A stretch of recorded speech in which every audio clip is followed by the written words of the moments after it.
Hi guys, welcome to Don't Trust What You See. I'm your host, Demetrius Irijo, and in this episode, we're going to be talking about Joe Biden committing the same exact thing that Trump did, but the only difference is that Joe Biden wasn't impeached, but Trump was. Then we're going to be getting into the controversy revolving around Boston University and its quote findings, but it looks like it's just a big misunderstanding. Then, we will get into why Democrats will lose the power in Congress when it comes to November 8th, and then we will get into Whoopi on The View, making a mockery of herself, as usual, all of that and more, on this week's episode of Don't Trust What You See. I got facts over tracks, this and that, spitting slow, spitting fast, I could roast, I could gas, think I'm okay at last, but I don't know if that can erase all the past. Okay, so, like I said, starting off, we actually have Joe Biden committing the same exact thing that Trump did. Now, what do I mean by this? Well, if you don't recall, in 2020, Trump, quote unquote, urged Ukraine to launch a corruption probe against his 2020 rival, Joe Biden. Now, this is according to The Sun. But what did Trump actually do? I have the full transcript of exactly what happened during this phone call right here for all of us to read and enjoy. So I'm actually, we don't have time in this show to read the whole entire transcript, but I will show you that I actually have it in front of me. But here's the thing. This is a telephone communication and conversation, right, with President Zelensky of Ukraine. So what are the participants in this conversation? President Zelensky of Ukraine, and the note takers are the White House Situation Room. Now, the date is July 25, 2019, and this is 9:33 a.m. Eastern Standard Time, whatever the hell. So, his residence was the place that this took place. So, the president at the time was Donald Trump. So, Donald Trump says to Zelensky, "Congratulations on a great victory. We all watched from the United States, and you did a terrific job. The way you came from behind, somebody who wasn't given much of a chance, ended up winning easily. It's a fantastic achievement. Congratulations." And then Zelensky replied, "You are incredibly right, Mr. President. We did win big and worked hard for this. We worked a lot, but I would like to confess to you that I had a great opportunity to learn from you. We used quite a few of your skills and knowledge and was able to use it as an example for our elections. And yes, it is true that these were unique elections, and we were in a unique situation, and we were able to, let's just continue, achieve a unique success. I'm able to tell you the following. The first time you called me to congratulate me when I won my presidential election, and the second time you will be calling me is when my party won the parliamentary election. I think I should run more often so you can call me more often and we can talk over the phone more often." Laughter. Trump obviously laughs at that. I would laugh at that. That's a very good idea. I think your country is happy about that. Now, let's exactly skip all of this and go to exactly what Trump actually called for. So I would like to ask you for a favor, because our country has been through a lot, and Ukraine knows a lot about it. I would like you to find out what happened with this whole situation with Ukraine. They say CrowdStrike. I guess you have one of your wealthy people. The server, they say Ukraine has it. There's a lot of things that went on. The whole situation. I think you're surrounding yourself with some of those same people. I would like to have the Attorney General call you or your people, and I would like to get you to the bottom of it. I would like to get to the bottom of it. As you saw yesterday, the whole nonsense ended with a very poor performance by a man named Robert Mueller. An incompetent performance, but they say a lot about it.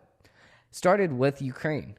Whatever you can do, it is very important that you do it if that's possible. President Zelensky replies, "Yes, it's very important for me and everything that you just mentioned earlier. For me, as president, it is very important as we are open for any future cooperation. We are ready to open a new page on cooperation and relations between the United States and Ukraine. For that purpose, I just recalled our ambassador from United States and will be replaced by a very competent and very experienced ambassador who will work hard on making sure that our two nations are getting closer.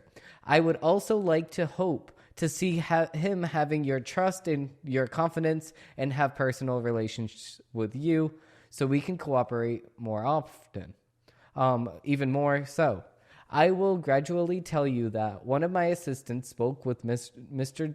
Giuliani just recently, and we are hoping very much that Mr. Giuliani will be able to travel to Ukraine and we will meet once he comes to Ukraine. I just wanted to assure you once again that you have nobody but friends around us. I will make sure that I surround myself with the best and the most experienced people. I also wanted to tell you that we are friends, and we are great friends. And you, Mr. President, have friends in our country, so we can continue our strategic partnership. I also plan to surround myself with great people, and in addition to that investigation, I guarantee, as the president of Ukraine, that all the investigation will be done openly and candidly. I can assure you, President Trump, or former President Trump in this case, good, because I heard that you had a prosecutor who was very good and he was shut down, and that's really unfair. A lot of people are talking about it. The way that they shut your very good prosecutor down and had some very bad people involved. Mr. Giuliani is a highly respected man. He was the mayor of New York City, a great mayor, and I would like him to, call you. I would ask him to call you along with the Attorney General, Rudy, very much knows that's what's happening, and he is a very capable guy. If you would speak to him, that would be great. The former ambassador from the United States, the woman was bad news. And the people she was dealing with in Ukraine were very bad news. And I just wanted to let you know that the other thing, there's a lot of talk about Biden's son. Biden stopped the prosecution, and a lot of people want to find out about that. So whatever you can do with the Attorney General would be great. Biden went around bragging that he stopped the prosecution. So if you can look into it, that sounds horrible to me, which it is.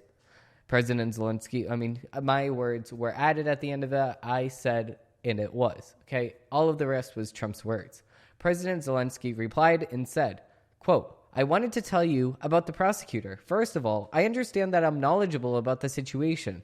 Since we have won the absolute majority in our parliament, the next prosecutor, General, will be 100% my person, my candidate, who will be approved to be the parliament and will start as a new prosecutor in September. He or she will look into the situation specifically to the company that you mentioned in this issue. The issue of the investigation of the case is actually the issue of making sure to restore the honesty so we can take care of that and work on the investigation of the case.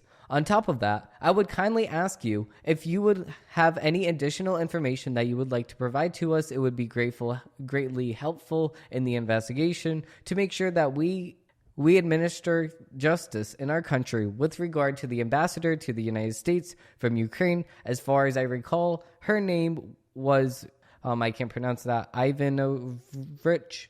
I was great that you were the first one who told me that she was a bad ambassador, because I agree with you 100%. Her attitude towards me was far from the best, as she admitted and admired the previous president, and she was on his side. She would not accept me as a new president well enough. So this is exactly the conversation. This is exactly when he stopped talking about Joe Biden's son, Hunter, though the rest of the conversation just revolves around relations revolving the United States and Ukraine. If you would like to see this, I will link it down below if you would like to read this full transcript of the call between the two of them. But why is this important? Well, this is important because they actually impeached Trump because of the fact that he merely just asked the Ukrainian government to investigate Joe Biden, which Joe Biden is part of Joe Biden's son, Hunter. They were on the same exact company together. So why is this so bad to investigate them? I don't know.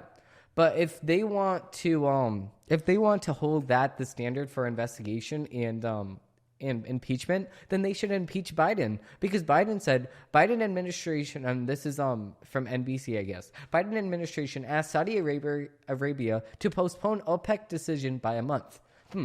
Let's think about this. What happens in 1 month from now?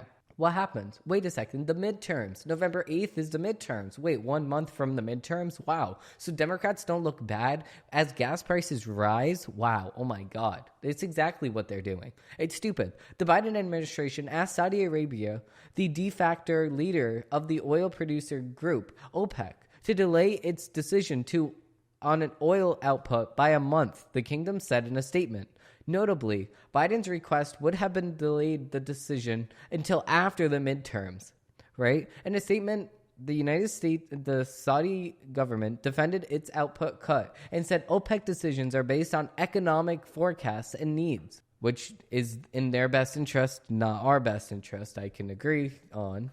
I don't want to be paying more, but this is the quote that they said.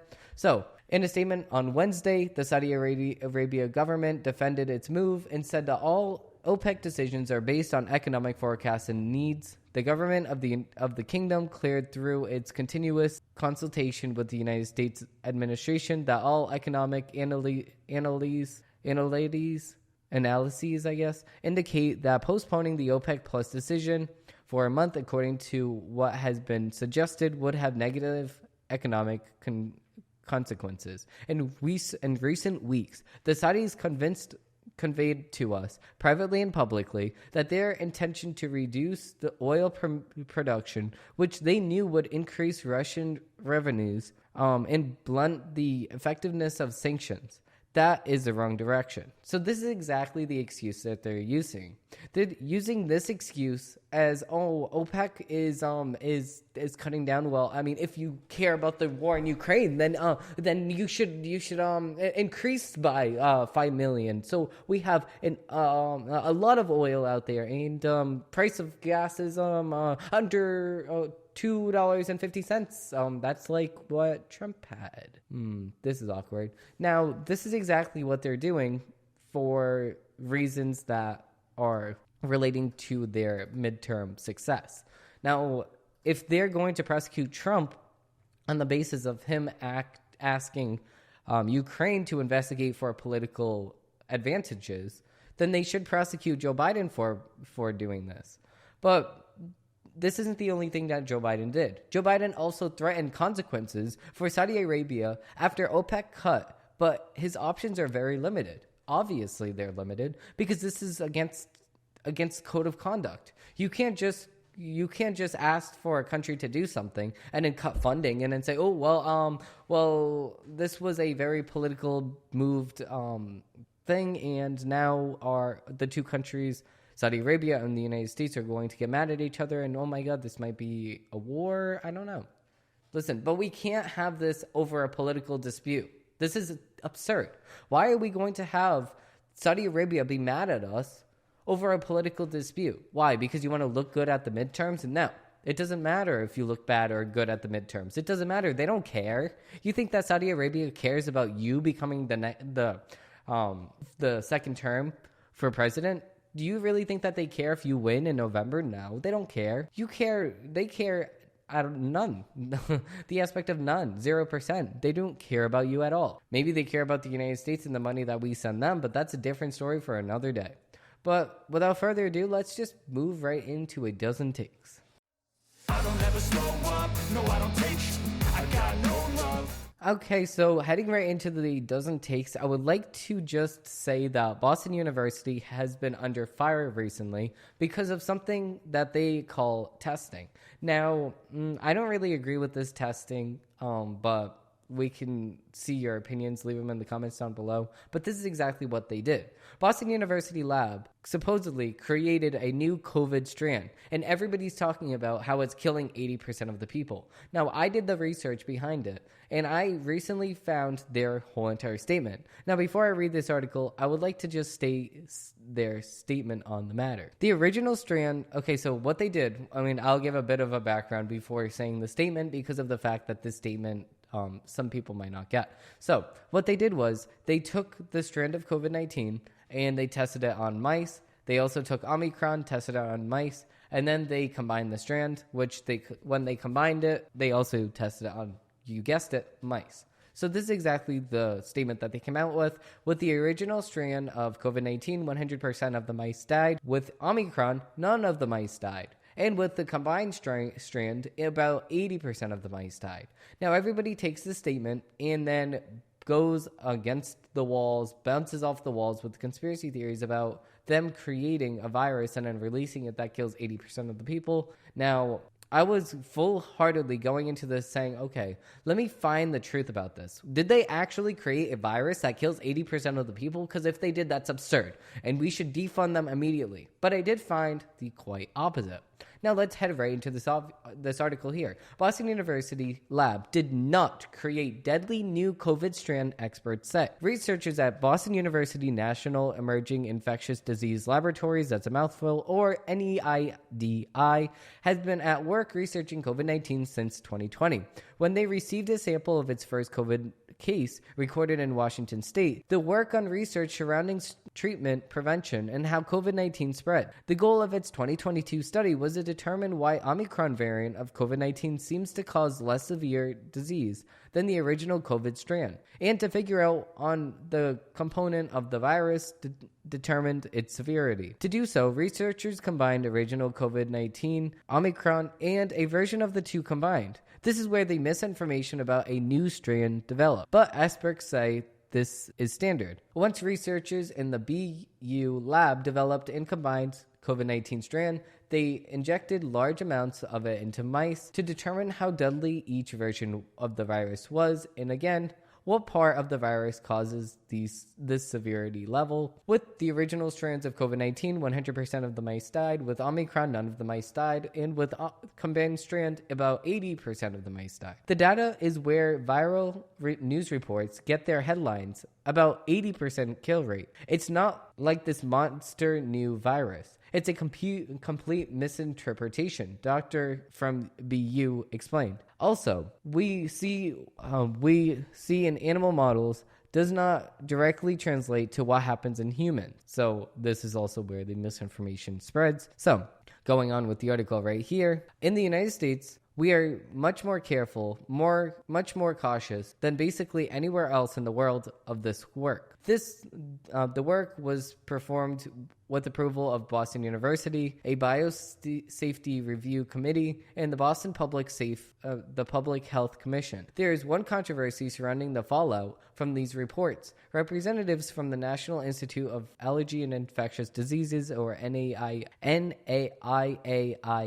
said they wished BU have told them the research it was working on. But according to BU spokesperson, the researchers didn't have to. We've fulfilled all required regulatory obligations and protocols following NIAID's guidelines and protocols. We did not have an obligation to disclose this research for two reasons. The experiments reported to this manuscript were carried out with funds from Boston University.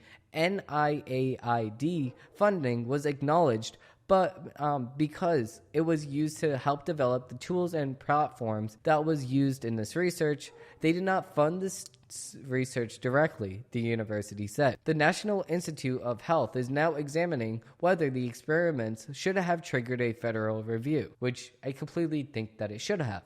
Why are we testing on live viruses in the United States? Didn't we ban this in some parts of the United States? We banned this in some parts. That's exactly why we were testing this virus in China, in the Wuhan lab of the Institute of Virology. We were actually testing this virus there. That's exactly why it spread from there. So it started in the United States. We kicked them out of the United States. We kicked them into Wuhan, and then it's back in the United States. Don't test on live viruses here in America. It's just disgusting. But you know what else is disgusting? This right here. So, all right, actually, instead of disgusting, I would say that this is actually good. But according to The Point, with Charles whatever the hell from CNN, this is really bad number for Joe Biden. Oh, so a version of the study appeared, blah, blah, blah. Okay, so politics is about passion. Passion means turning out the vote no matter what else is going on in your life. And usually, passion, at least in politics, comes in the form of disapproval. The more you don't like something or someone, the more you turn out to vote against them or that thing. People who are satisfied with the way that things are, even passionately so, typically vote in lower numbers. Which brings me to a number buried in the latest New York Times college poll about Joe Biden. Biden's overall job approval number among likely voters stood at 39%, while his disapproval numbers stood at 58%. But when you look at a strong approval and disapproval, signs of passion, and you see the real trouble. In one way, there's nothing surprising about any of that.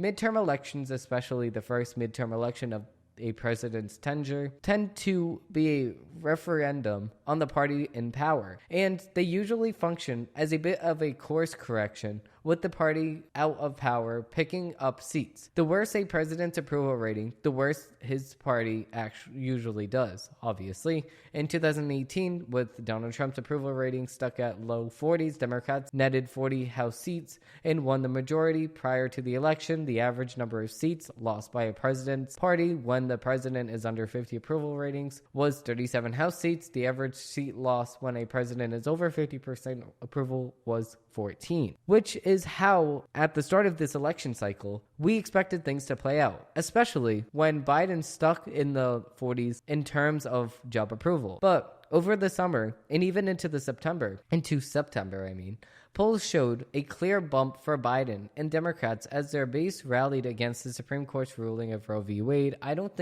Here's the thing. You can actually look at this. The overturning of Roe v. Wade, or abortion in general, does not make people vote at higher numbers. It doesn't. So people really pushing this abortion agenda is not going to push people to actually get out and vote. You know what actually does get people to get out and vote? The economy, gas prices, food prices, and all of those things. Not abortion.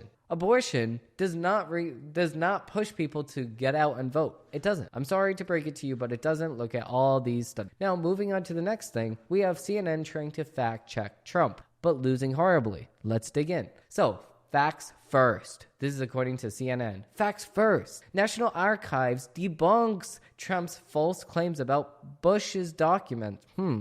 Let's see here. So Trump, during a press conference, or I would say a rally, said that Obama took a lot of documents from the White House and he brought it into his house in Chicago. And Bush did the exact same thing. I have said this in the past, and Trump is saying this now. So this is what CNN says. In August, after the FBI recovered classified documents and numerous other presidential records from Trump's Mar-a-Lago residence and resort in Florida, Trump declared that Obama had taken millions of presidential documents to Chicago. The National Archives and Records Administration quickly debunked his assertion, explaining it was NARA itself, not Obama. It took the documents to an NARA-managed facility in the Chicago area. Then, at rallies in Nevada,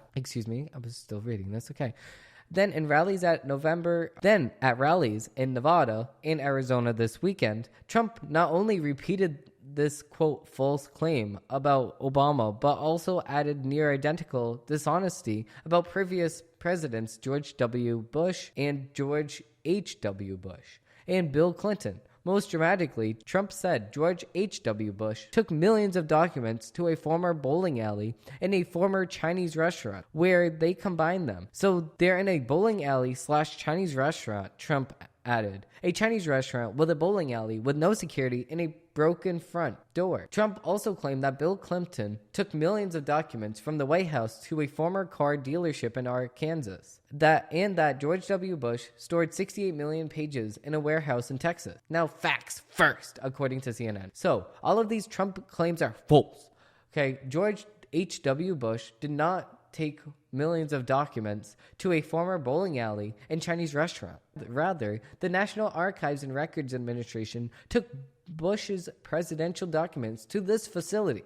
So, oh, no. Bush didn't do it. The National Archives Committee did it. So, you lied. No, he didn't lie. You just admitted that he told the truth. Oh my God. So just because George W. Bush didn't do it does not mean that what he said is wrong. He still took it to the facility. They still took it to the facility. Why are they transporting classified documents just because you have your hands on them? It makes it right. No, why are they transporting classified documents to a bowling alley / Chinese restaurant? They said, rather, the National Archives Committee and Records Administration took Bush's presidential documents to this facility prior to opening the Bush's presidential library in the same city. Oh, so they just put it there temporarily. It's okay. They put classified documents right in the bowling alley. Why not? Trump's claims about Clinton and George W. Bush are inaccurate in precisely the same way. NARA, not the former president themselves. Oh my God.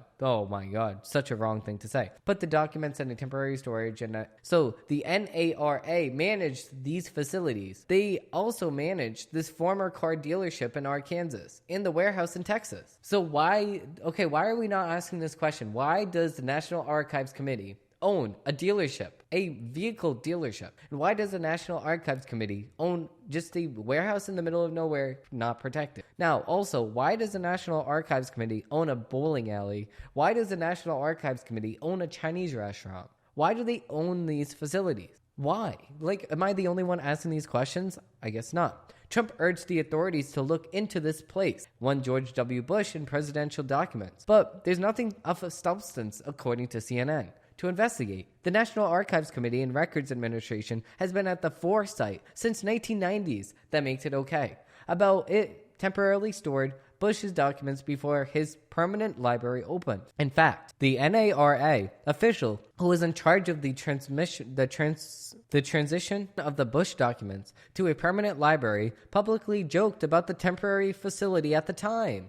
Oh my God, you cannot get more stupid than this. You really cannot. The National Archives Committee joked around about the fact that they owned a bowling alley. Are you serious right now? Trump's false claims about Bill Clinton and George W. Bush. Trump's rally claims about former Presidents Clinton and George W. Bush are false for the exact same reason as Trump's claims about the Obama and elder Bush was false.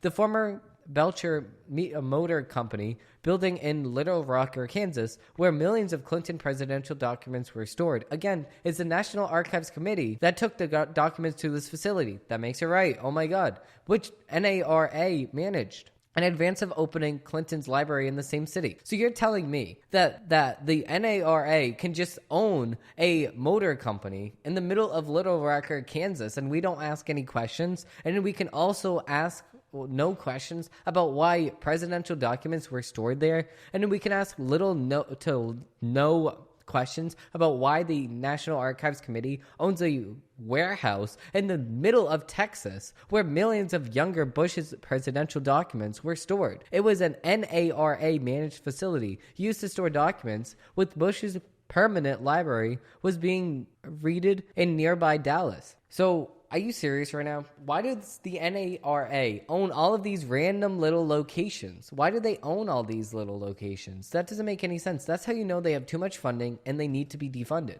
Never mind defunding the police. Let's defund the National Archives Committee. Moving on. According to MSNBC, we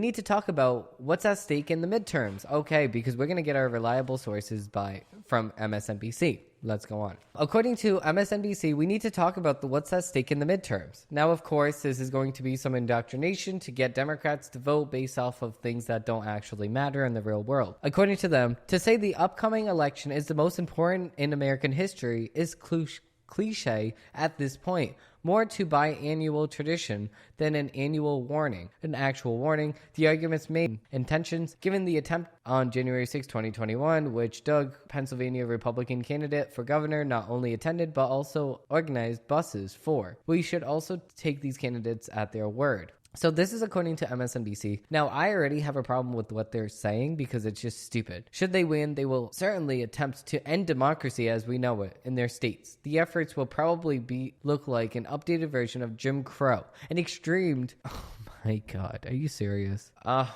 my God, are you serious? You're calling Republicans Jim Crow now? Are you serious? Just because we want to show voter ID, we're going to require you to show your ID when voting. And that's Jim Crow? Oh my God. What is Hitler then? If you think that that's Jim Crow, what's Hitler? Satan? Like, he is Satan. But still, what if you're going to over-exaggerate in that case? Then there's nothing worse than Satan. But still, like, what? I just don't understand what these people are doing. Like, I mean, they're just stupid. The takes are just idiotic and childish at this point. It's just stupid. So, moving on to the next MSNBC article, we have arrest videos show DeSantis right-wing authority up close. This is exactly what happened.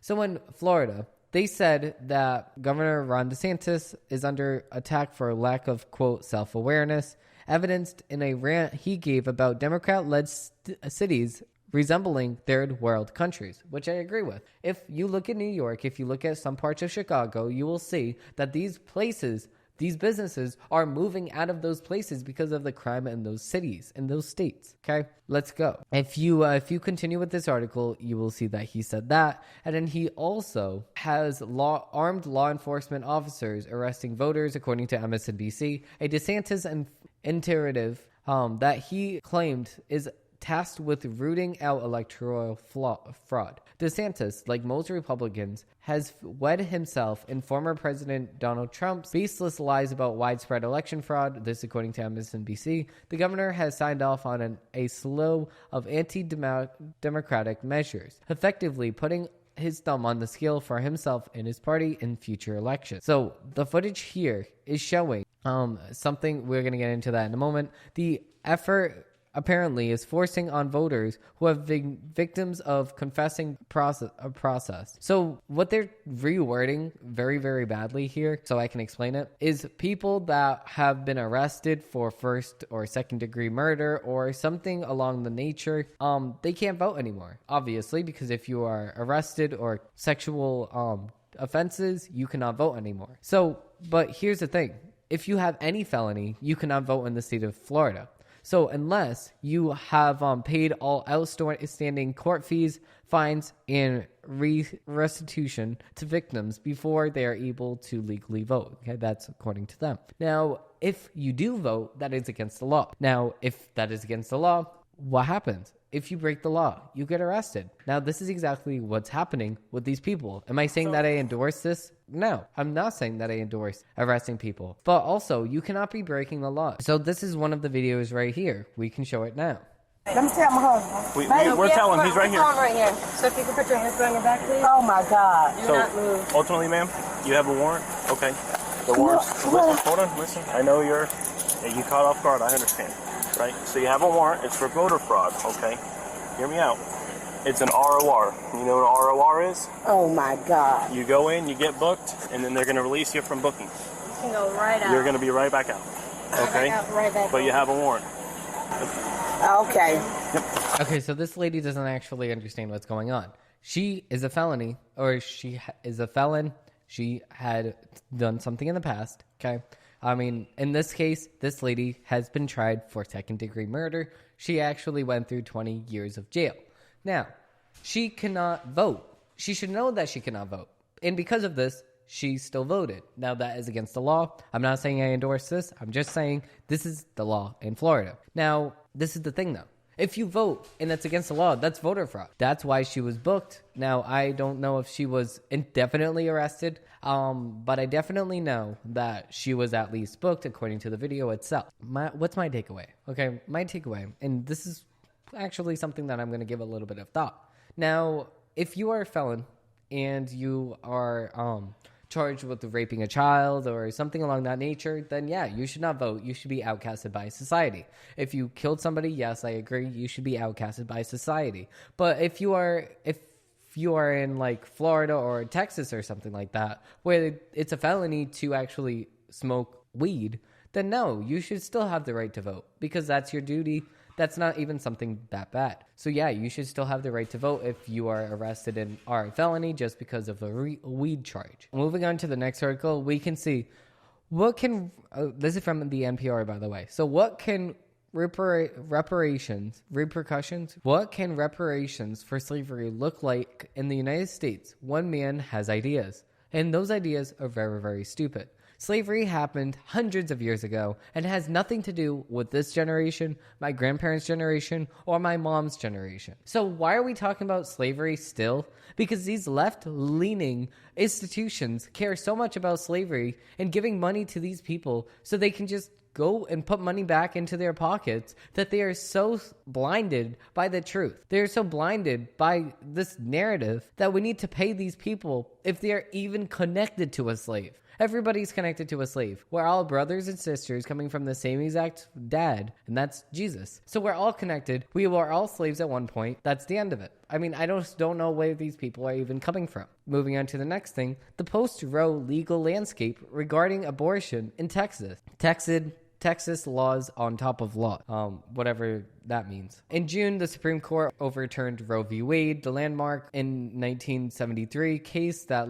legalized abortion in all states. The year's ruling sent decisions regarding abortion back to states. Right now, multiple abortion restrictions are on the books in Texas, though none of them significantly targets pregnant people. The laws are focused instead on the people who perform abortions, as well as those who aid or abet someone about getting an abortion. Regardless, the impact is still the same. Abortion is banned in Texas with a very narrow, limited exception. Some of Texas's abortion laws right now are criminal. Some are civil. Some are recently passed laws, and some have been on the books for decades. Elizabeth Sepper describes the legal landscape here as married laws on top of laws. She is a professor at UT's Austin of Law School, specializing in, among other areas, health, law, and equality. Oh my God. Health, law, and equality. That's exactly who we need. A nonpartisan person. Equality. Oh my God. Nonpartisan. Good. You found the perfect person for the job. So while some localities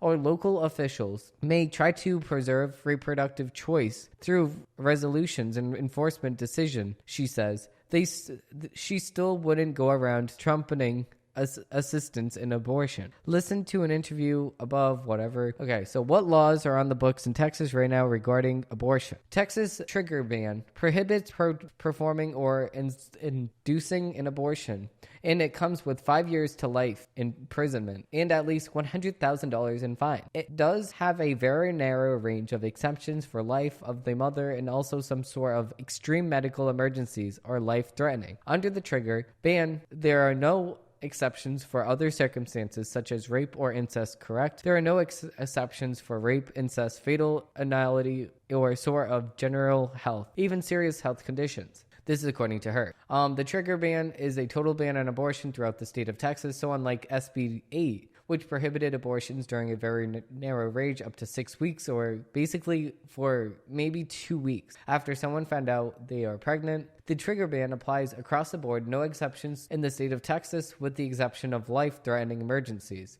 Is SB 8 still in effect now, in addition to a trigger law? Explain how SB 8 then impacts the abortion landscape in Texas right now, too. Yes, so SB 8 is the bounty hunter provision, which allowed everyone anywhere to seek $10,000 in damage from a abortion provider or from anyone who aids and abets someone to secure an abortion.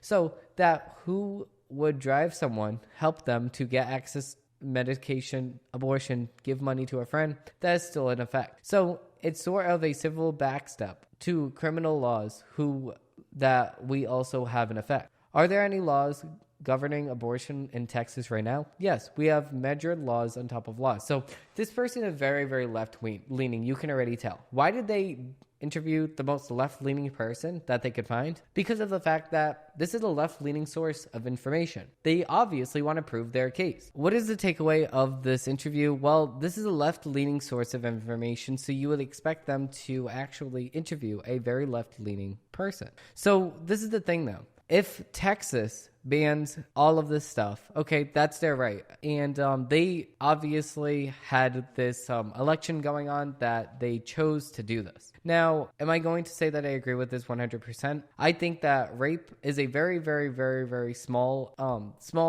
percentage of full abortions that take place. Now, it's around or less than 1%. So we're not even going to bring that up because it does not matter. We're talking about 99% of abortions that happen around the United States are not from rape, incest, any of that. So we are going to talk about straight. Does this make sense? Yes, it does make sense. If we're not talking about abortion/rape, which is less than 1% of abortions, then yes, I completely agree with this bill. We should not have abortions just because you want to go around and have sex with everybody that you see. If you have sex with everybody that winks at you, then yeah, you're going to want to abort the baby. But is that fair for the baby? Is that fair to kill a baby? No, it's not fair for the baby at all because of the fact that you want to go around and have sex with everybody. It's not fair and it's not right on any level. And Texas gets that, and I like that. Next, we are talking about a article from Fox News. Whoopi Goldberg freaks out over media not reporting on real culprit behind inflation, corporate profits, according to her.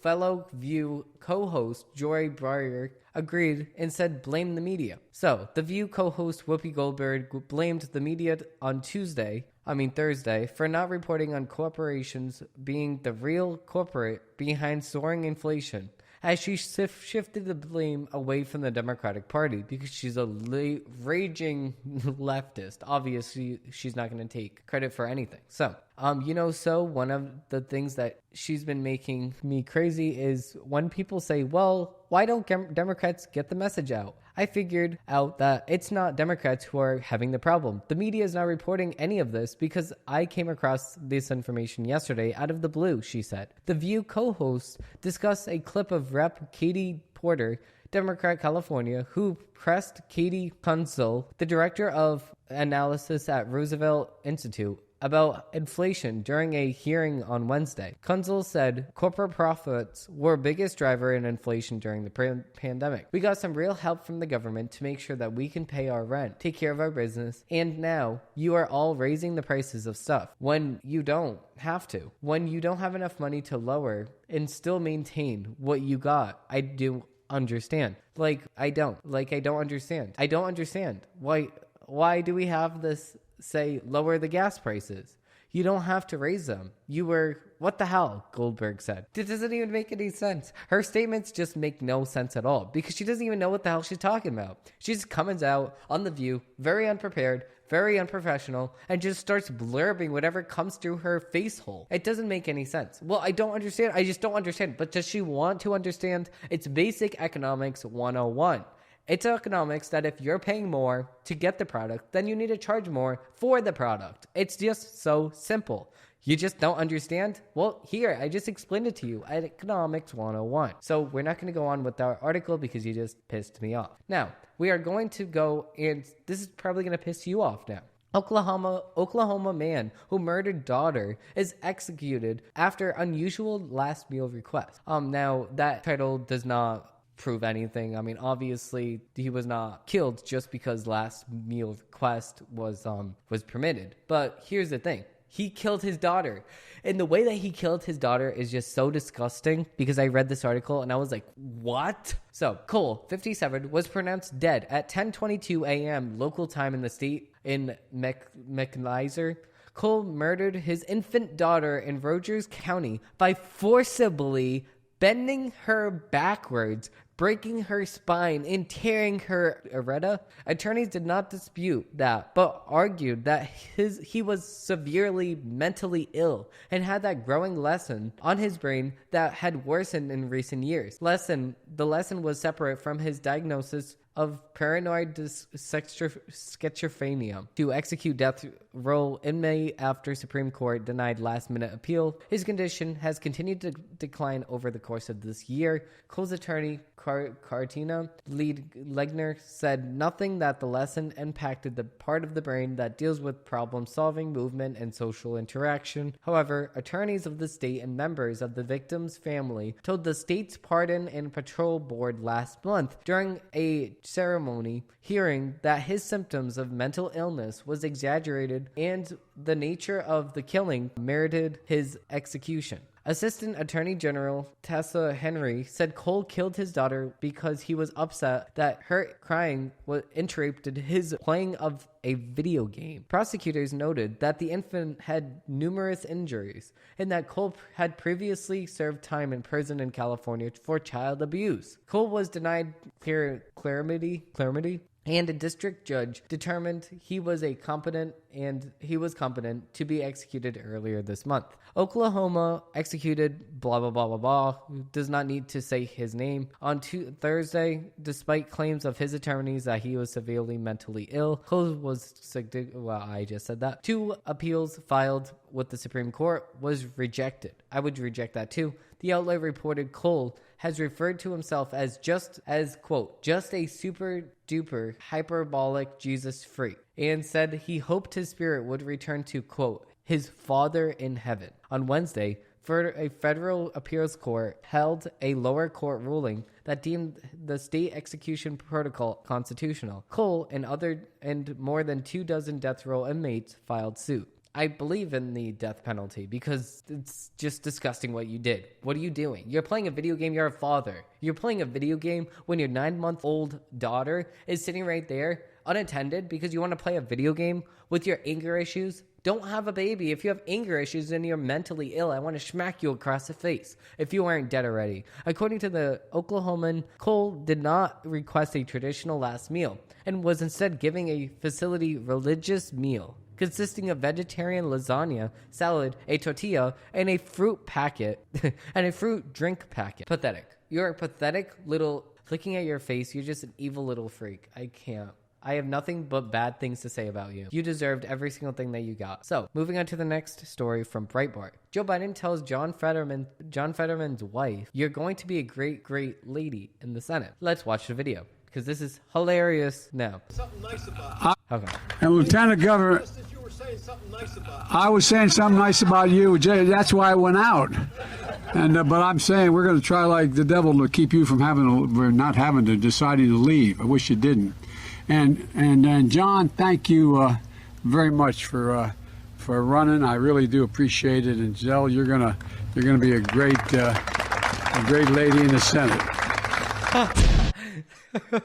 You're going to be a great lady in the Senate, John Fetterman. Come on now, man.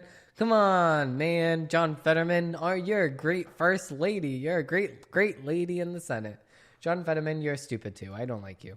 Anyway, Joe Biden, you're also very dumb and you're losing your mind. So, you know what's also dumb and losing their mind? The State Department. So the State Department actually funded a drag theater performance in Executor, whatever the heck. So, location doesn't matter. It's just the point of them funding it. So, the funding of the SEN is a part of the State Department's public diplomacy innovative, which aims to support the achievement of the United States foreign policy goals and objectives, advance national interests, and enhance national security by informing and influencing foreign politics, and by expanding and strengthening the relationship between the people and the government by the United States and citizens of the rest of the world. New Fox News learned that the Biden administration is funding drag performances, with the State Department awarding more than $20,000 to an Edwardian Cultural Center to host drag theater performances in the name of diversity and inclusion. Of course they are. The State Department has given hundreds of thousands of taxpayer dollars to CEN over the course of the last several years. Through this grant appears to be the first that directly supported drag performances, Fox News reported. The State Department awarded $50,000 grant to the CEN in 2016 to support College Horizons program, which teaches English to young people. In 2015, the State Department gave $234,000 taxpayer dollars to CEN so they could build a new auditorium. So they're just throwing away our taxpayer money, and that's pretty disgusting. Actually, in schools, drag performances should be illegal, and anybody that hosts them should be arrested and prosecuted to the highest extent of the law. Obviously, this is one of those cases. Whoever hosted this event, You should be arrested and in prison. According to the Daily Wire, you loot, we shoot. 5 times law-abiding citizen used firearms to defend against looters. In the wake of Hurricane Ian's devastation, Florida Governor Ron DeSantis recently told reporters that several businesses had painted the infamous warning, "You loot, we shoot," on their boarded-up storefronts as they prepared for an inevitable criminal aftermath of the natural disaster. But DeSantis had his own warnings for looters. I can tell you, in the state of Florida, you never know what may be lurking behind someone's home. I would not want to chance that if I was you, given that we're a Second Amendment state, and DeSantis, oh my God, I can't talk. And DeSantis wasn't alone. Florida's Polk County Sheriff Grandy Judd also made headlines for his warning to criminals looking to take advantage of the devastation brought by Ian. I think they made a typo. Brought by. Oh, whatever. I would highly suggest that if a looter breaks into your home, comes into your home while you're there to steal stuff, that you take your gun and shoot them. You shoot him so he looks like grated cheese, because you know what? That one looter won't break into anyone else's homes and take advantage of them when they're at their most valuable and the most weak. Sound bites aside, what actually happens in these communities as they are rattled by looting and unrest? Just as we've seen, peaceful individuals commonly use firearms in everyday self-defense and to stop would-be mass shooters. Peaceable gun owners also regularly use firearms to defend their lives and livelihoods from destruction and looting after natural disasters and civil unrest. Here are 5 such examples. Orlando jewelry store owner stops would-be shooters in wake of Hurricane Ian. It takes a special kind of depravity to loot in a wake of a natural disaster, and yet Orlando recovers from the destruction of Hurricane Ian. 4 criminals took the opportunity to target a jewelry store in Orlando's Magic Mall and attempted to smash and grab the store. The store owner, however, was armed. When the 4 entered, the owner opened fire, striking at least 2. One was found dead at the store, and the other 3 got into a car and fled. So, of course, the 3 stooges over here escaped, while they let their friend be shot and killed to death. Police later found the car abandoned, and one more would-be looter dead. Another store owner in the Magic Mall had this warning. There's a lot of concealed license carriers here, so if you come to the mall and you want to commit a crime, there's a really good chance you're going to get shot. Scottsdale, Arizona jewelry store owners stopped vandals in their tracks. In May 2020, Scottsdale, Arizona was one of the many cities across the United States to experience violent unrest in the wake of the death of George Floyd, but some Arizonans wouldn't allow their livelihoods to be destroyed. After seeing criminals break in and loot the Scottsdale Fashion Square Mall the evening prior, several members of the community armed themselves to protect a local jewelry store from suffering the same fate. Sure enough, that evening they watched protesters march down Scottsdale 5th Avenue, destroying stores and storefronts along the way. When the vandals reached the well-protected jewelry store, they were stopped in their tracks. The protesters seemingly decided it wasn't in their best interest to damage this particular store, and instead staged a performative protest in front of it. The store suffered no damage and no one was harmed. The store owner's son spoke out. "We aren't here to hurt anybody. We aren't here to harm anybody." After seeing exactly what happened to the Apple store, this isn't protesting. This isn't rioting. This is a crime. And number 3, Philadelphia gun store owner shoots and kills would-be looter. Just days after the Scottsdale incident, one would-be Philadelphia looter didn't walk away from his attempt to loot at a local gun store. Gregory Isabella, the 37-year-old owner of a gun store in South Philadelphia, spent the night in his store because of multiple break-in attempts over the past few nights. That evening, Gregory was monitoring security camera footage and saw a group of men use bolt cutters and cut a lock off the store's gate. They smashed the back of the door and went upstairs, where they encountered the armed owner. One pointed a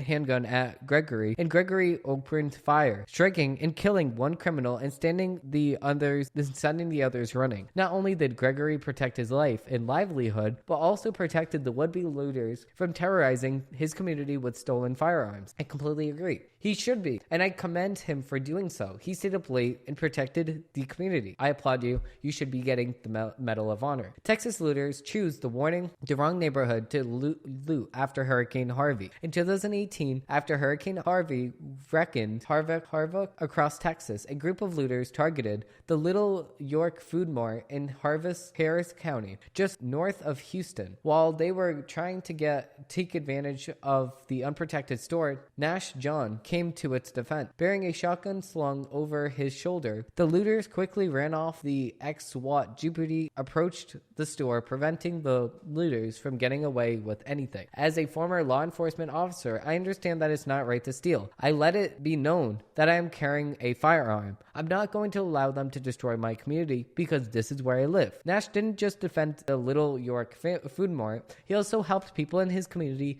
escape flood waters and cleared debris so first responders could reach other stranded residents. Nash shows exactly what a good guy with a gun can do for a community in need. That's number 4. Number 5 is international. Armed South Africans band together to protect communities against looters. Impeachable individuals taking responsibility to protect their own lives and livelihoods during times of unrest isn't limited to just the United States. It's a fact of life in many communities, at least those who don't prohibit people from processing the tools necessary for self-defense. While not the friendliest county toward individual gun ownership, just last year in South Africa, everyday South Africans banded together to defend themselves and their communities against widespread looting. After former President Zuma was jailed for failing to respond to a legal summons, violent unrest broke out in South Africa. More than 70 people were killed, thousands were arrested, and the county experienced hundreds of incidents of looting and vandalism. In response to the violence, South Africans armed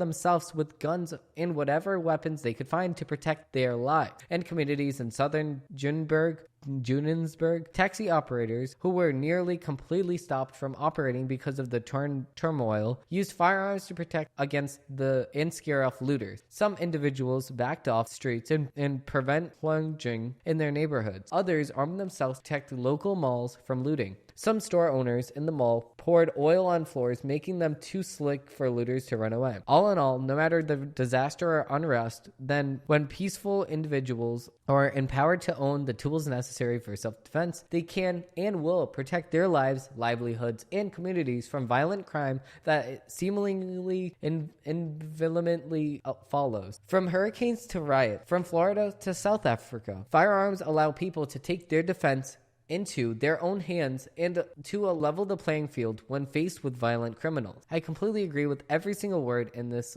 article. That's exactly why I wanted to read every single word. We are actually going to move into the second article from the Daily Wire, and this one is all about the midterms as well. Pennsylvania, Georgia, Nevada, how swing states' economies could influence their midterm races. Among the issues drawing attention from voters ahead of the midterm elections are the economy and inflation, with as many as 84% naming the former as a top factor on their mind.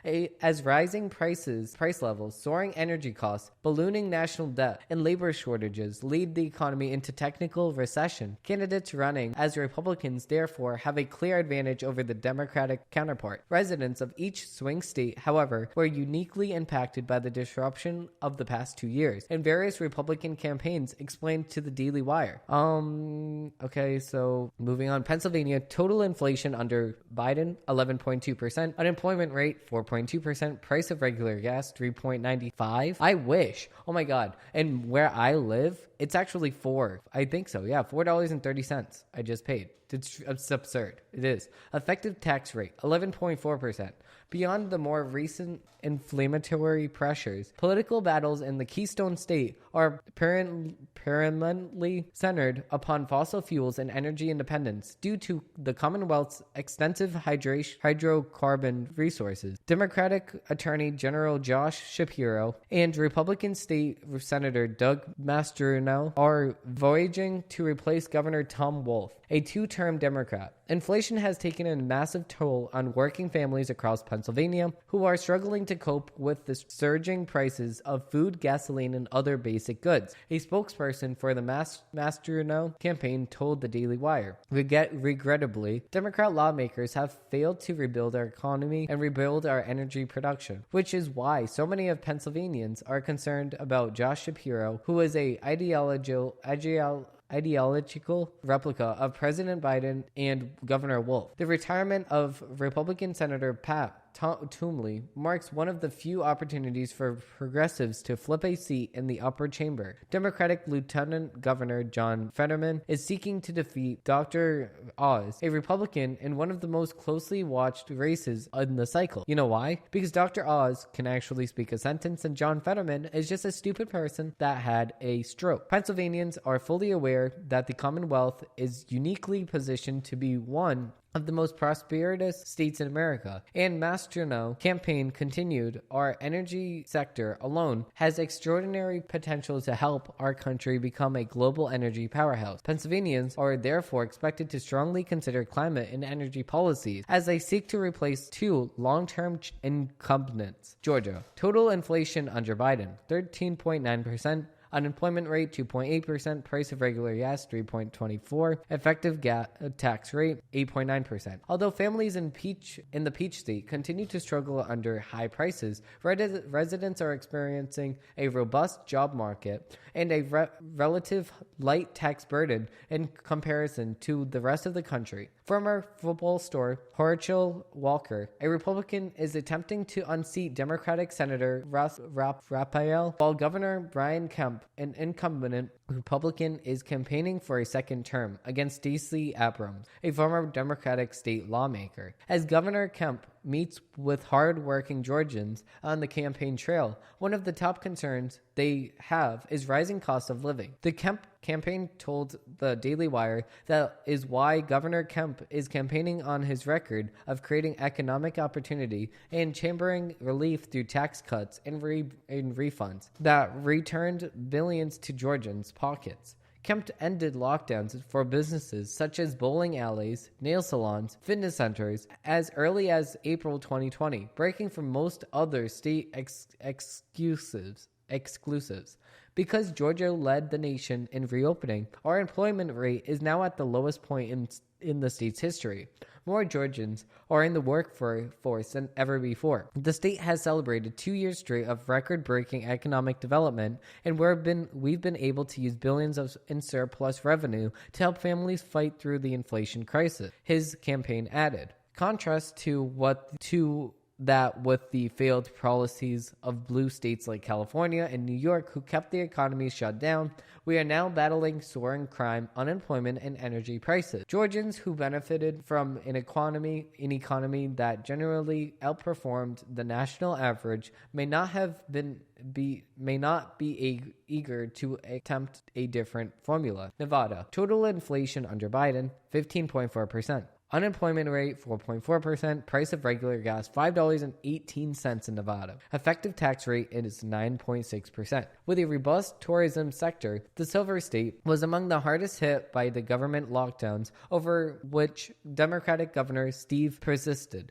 The incumbent is running against Republican Police Chief Joe Lebano, and Democratic Senator Catherine Cortez Masto is attempting to win a second term while fending off former Nevada Attorney General Adam Lexent, a Republican. Nevada is worse off now than the rest of the country in all economic metrics. A Lexent campaign told the Daily Wire, gas costs more than $6 per gallon in parts of Nevada. Inflation is at 16%, double the national average. Rent has become unaffordable for many Nevadians, and mortgage rates are rising with the interest rates as Biden and Cortez Masto continue to tax and spend, pushing America further into an inflationary recession. Nevadans who lost their jobs during lockdowns and continue to suffer more than their countrymen under pervasive inflation may be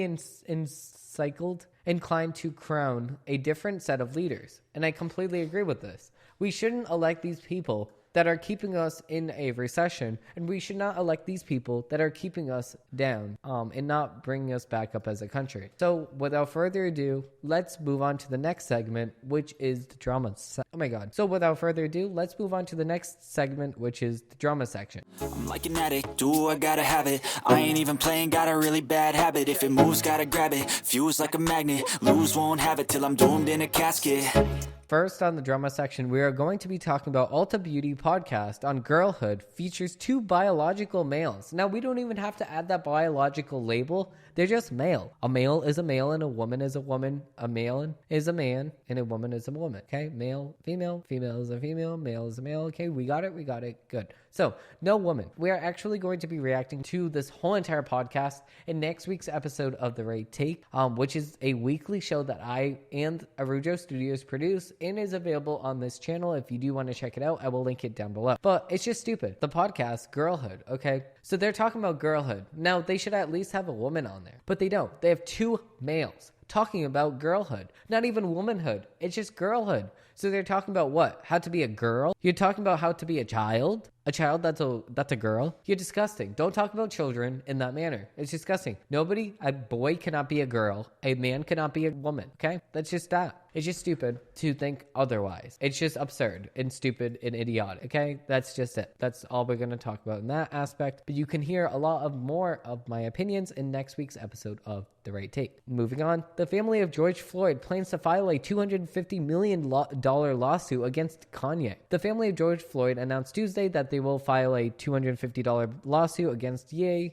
the rapper formerly known as Kanye West, following comments he made about George Floyd's death on a podcast, Drunk Champs. The Examiner ruled that George Floyd's death was a homicide caused by Derek Chauvin kneeling on George Floyd's neck for over 8 minutes, but Ye, who was the guest on last week's episode of the podcast hosted by rapper Noor and DJ EFN, put forth the idea that it wasn't Chauvin who caused the Floyd's death, but he died from fentanyl use. The family seeks damages for defamation, harassment, and more. The lawsuit will be filed by Roxy Washington, the mother of Joanna Floyd, George Floyd's only daughter, and the sole beneficiary of his estate. Washington plans to sue Ye, his business partners, and associations for harassment, misappropriation, defamation, and infliction of emotional distress, seeking $250 million. You're gonna sue for emotional distress. My God, what has this country came into? Emotional distress. I mean, I can get where you're coming from on the other. Emotional distress. Can I sue a college for emotional distress if they deny me entry? Like, that's just stupid. We're crybabies now. Kanye's comments are a attempt to discount George Floyd's life and to promote his inhumane death, said attorney Pat W.D. Dixon III, who will hold Mr. West accountable for his flagrant remarks against Mr. Floyd's legacy. We're not really going to get into this debate, but I mean, what legacy did he really have? What is there to live for in the George Floyd case besides him? This is the aspect that everybody's really talking about. There's really nothing. There's no legacy. I mean, I would say there's no legacy. But moving on to the investment news. I just want to be great, guys. I just want to be great, guys. I just want to be great, guys. According to, what is this? I don't even know. Oh, Wired. Apple is an ad company now. So Apple is now going to put ads on most of its services that they offer. I mean, maybe they're going to have a free version that you can listen to with ads. Maybe Apple Music's going to get ads now. Apple TV, there's going to be a free version. You can listen to ads, okay? They're getting jealous of the money that Google and YouTube is making. That's exactly why. Moving on to the next article, we have Elon Musk says Tesla will snatch Apple's crown though. That's funny because the billionaire entrepreneur sees Tesla on top of the corporate world. Of course, because he's the CEO. I mean, obviously. So Apple who? In this new view of context, we must understand his amnesty towards Apple. The California-based tech giant Musk has always wanted to compete with Apple for the title of the most revolutionary brand of modern times. Oh my God, I've heard about Apple products now. It's like there's nothing to look forward to right? Franz von Hansel, Tesla's chief designer, said last February, I feel like it's just a continuation. It's just kind of a slight refinement on the same thing. He said, inspirationally, it's been hard to get, super motivated by what they're doing. I mean, I can kind of see where he's coming from in that aspect. It does feel like Apple's releasing the same exact phones. It's just a little bit refined. But you know what's not the same exact thing? Walmart is going to pay $215 million to settle Florida opioid claims. October 20th, Walmart has agreed to pay $215 million to resolve claims its pharmacies fueled an epidemic of opioid addiction in Florida. The state's attorney general announced on Thursday. As part of a deal, Walmart agreed to dispose 672,000 treatment kits with an anti-dose drug Nexoline to first responders in the state. I'm grateful for Walmart stepping up and agreeing to partner with the state to provide law enforcement and first responders. Attorney General Ashley Moody, said in a statement, this will greatly help our community in our continuing mission to end opioid crisis to save lives. The state has now secured a total of $3.2 billion with a D. The state has now secured a total of $3.2 billion with a B through legal action to help fight against opioid crisis, according to Moody's office. This includes recent settlements of $683 million with Walgreens Boots Alliance, $484 million with CVS Health Corporation, and a combined $394 million with 3 drug makers. This partnership is the latest chapter in Walmart's commitment to fight opioid crises. Walmart spokesperson Randy Hargrine said in a statement, the retailer, which did not admit any wrongdoing, previously settled opioid-related claims brought by West Virginia for $65 million, New Mexico for undisclosed sum. It was ordered in August to pay a combined $650.6 million with Walgreens and CVS to 2 Ohio counties. The United States opioid crises has caused more than 500,000 overdose deaths with 2 decades, according to federal government data.